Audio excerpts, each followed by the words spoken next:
নাশকতার আগুন নাকি বিদ্যুৎ শর্ট সার্কিট কিছুই বোঝা যাচ্ছে না। তবে বাড়ির মালিকের ধারণা তার ঘরে দুষ্কৃতিকারীরা আগুন লাগিয়ে দিয়েছে। আগুনে পুড়ে ছাই উরমাই গ্রাম পঞ্চায়েতের ৩ নম্বর ওয়ার্ডের গুলশারদুন এর ফাল্গুন মনির দেববর্মার বসতঘর। অক্লান্ত পরিশ্রম ও শ্রমের বিনিময়ে 4টি রুম নিয়ে বিল্ডিং তৈরি করেছিলেন ফাল্গুন মণি দেববর্মা। কিন্তু গতকাল রাতে দুষ্কৃতিকারীরা তার অনুমান ঘরের পেছন দিয়ে আগুন লাগিয়ে দেয়। এত 4টি রুমের দামি দামি আসবাবপত্র, ফ্রিজ, মোটর বাইক সহ প্রায় 10 লক্ষ টাকার ক্ষয়ক্ষতি হয় ফাল্গুন মণি দেববর্মার। স্থানীয় লোকেদের সহযোগিতায় আগুন নিয়ন্ত্রণে আনলেও কিন্তু ঘরের কোনো কিছু বাঁচাতে পারেনি। এই খবর শুনে সকালে তার বাড়িতে গ্রামবাসীরা ভিড় জমায়। ইতিমধ্যে এই ঘটনার খবর সোনামুড়া থানার পুলিশের কাছে গিয়ে পৌঁছেছে।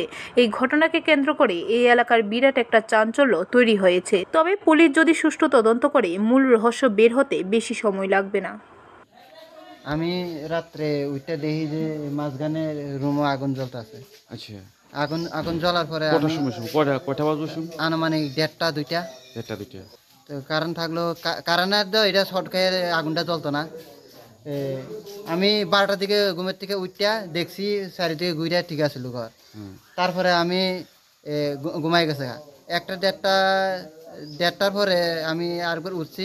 উঠটা একটা দেখি যে আমি এমনি উপর দিকে উঠে ঘুমাই উপর দিকে চাই রয়েছি। ঘরের তুলির মধ্যে আগুন জ্বলতে আছে, মানে সালের থেকে আগুনটা শুরু হয়েছে। সালের থেকে আগুনটা শুরু হয়েছে।